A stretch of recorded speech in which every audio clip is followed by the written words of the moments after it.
Did you know that Tokyo is both the largest metropolitan area in the world and home to more Michelin-starred restaurants than Paris? No way, Shero, that's incredible. I had no idea Tokyo was such a culinary giant. I can't wait to dive into this topic. Welcome back, listeners.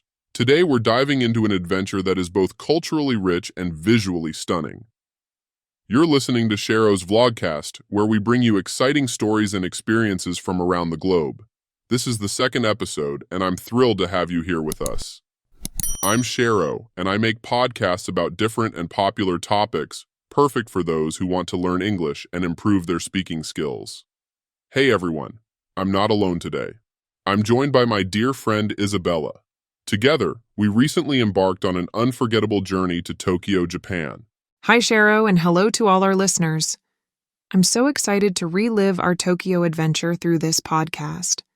There's just so much to talk about, from the incredible food to the fascinating culture and everything in between. Absolutely, Isabella. Tokyo is a city that truly never sleeps, filled with endless surprises around every corner. But before we dive into the details, let's start from the beginning. Right, our journey began the moment we landed at Narita Airport. The first thing that struck me was the efficiency and cleanliness of everything. It set the tone for our entire trip. Exactly. Even the airport gave us a glimpse of the meticulous nature of Japanese society. After a quick check through customs, we hopped on the Narita Express, which took us directly to the heart of Tokyo. Yes, and I remember we were both glued to the windows, watching the landscape change from rural outskirts to the dense urban sprawl of Tokyo. It was like stepping into another world.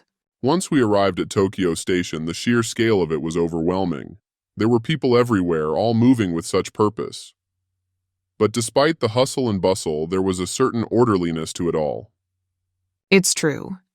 And speaking of order, our first real taste of Tokyo came when we visited the iconic Tsukiji Fish Market.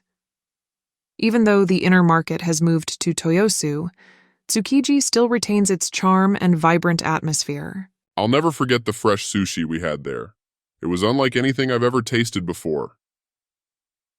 Each piece was a testament to the skill and dedication of the sushi chefs. The freshness of the seafood was incredible. It's no wonder that Japan consumes more than 10% of the world's fish. Every bite was a revelation.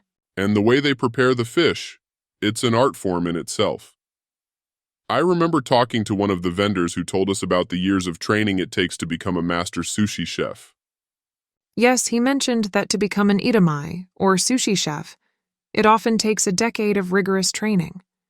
This includes learning how to properly handle and cut the fish, and even mastering the subtle art of sushi rice preparation. Speaking of rice, did you know that Japan consumes about 8 million tons of rice annually? It's a staple that forms the backbone of their diet. Absolutely. And after our sushi feast, we wandered through the outer market, sampling various street foods. Remember the tamagoyaki we tried? Oh, definitely. Tamagoyaki, that sweet, fluffy rolled omelet, was a delight. It was slightly sweet, savory, and had this perfect texture that melted in your mouth. And the vendors were so friendly, offering us samples and explaining their culinary techniques. It was such a warm and welcoming environment. That's one of the things I love about Tokyo. Despite being a massive metropolis, there's a strong sense of community and hospitality. Absolutely. After Tsukiji, our next stop was the historic Asakusa district, home to the famous Sensoji Temple. Sensoji was breathtaking. The temple is Tokyo's oldest, and it felt like stepping back in time as we walked through the Kaminarimon Gate with its giant red lantern. I was fascinated by the mix of traditional and modern elements.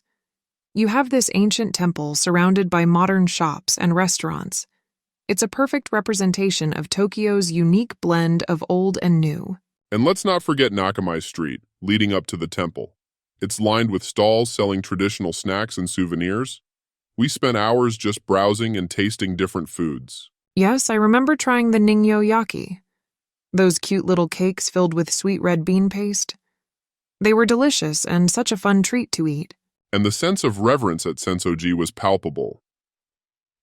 Watching people perform the purification rituals, lighting incense, and praying, gave us a deep appreciation for the cultural and spiritual heritage of Japan. Definitely. From Sensoji, we made our way to the bustling district of Shibuya. No trip to Tokyo is complete without experiencing the famous Shibuya Crossing. Shibuya Crossing is truly a sight to behold. When the pedestrian lights turn green, it's like a flood of humanity converging from all directions. It's estimated that up to 2,500 people cross at a time during peak hours. The energy is electrifying, and it's a perfect spot to feel the pulse of the city. We also visited the iconic Hachiko statue, a heartwarming tribute to the loyal Akita dog who waited for his owner every day for nearly 10 years.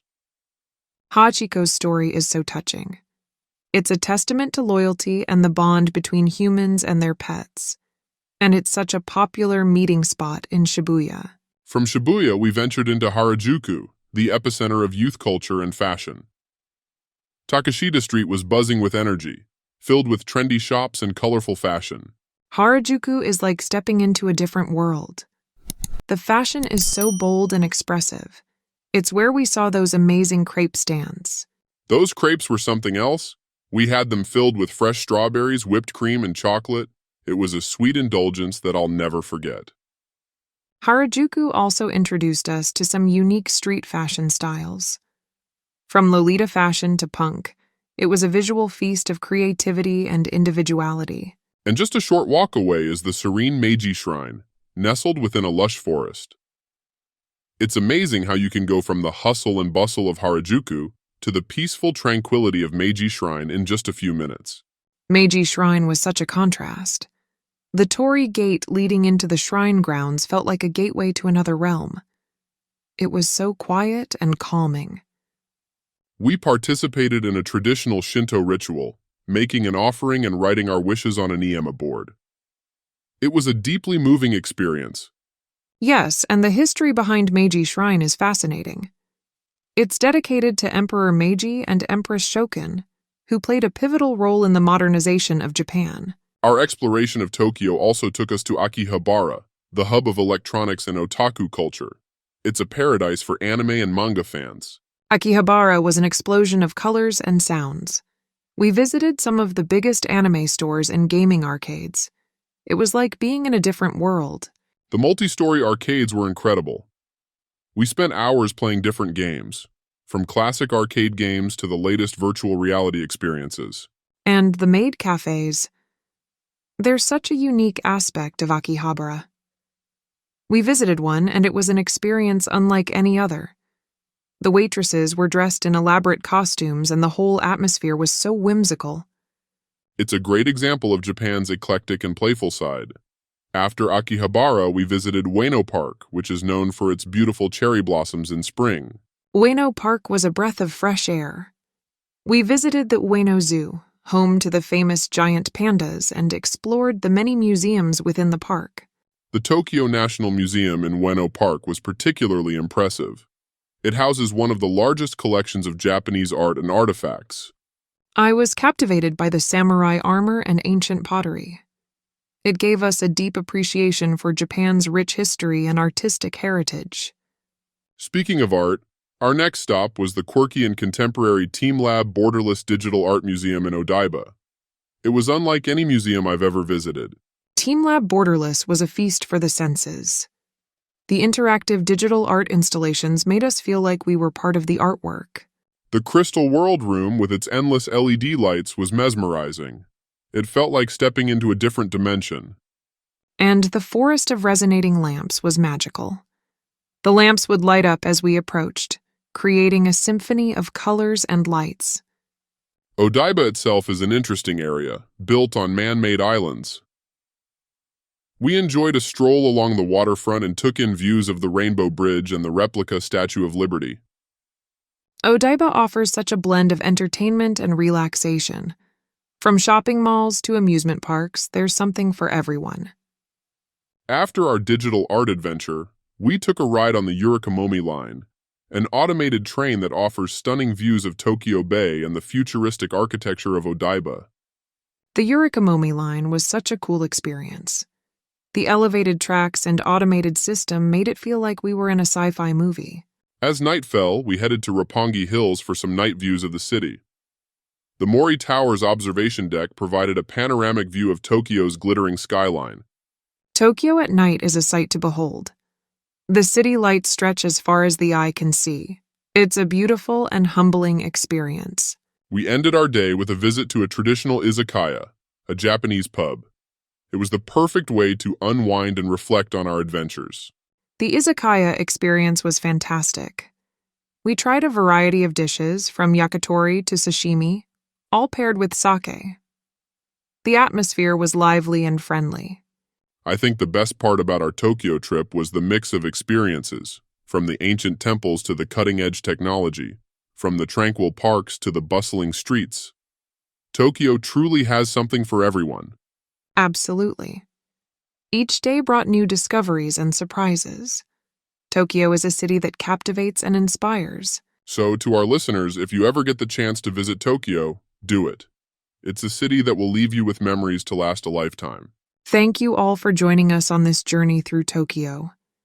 We hope you enjoyed listening to our experiences as much as we enjoyed sharing them.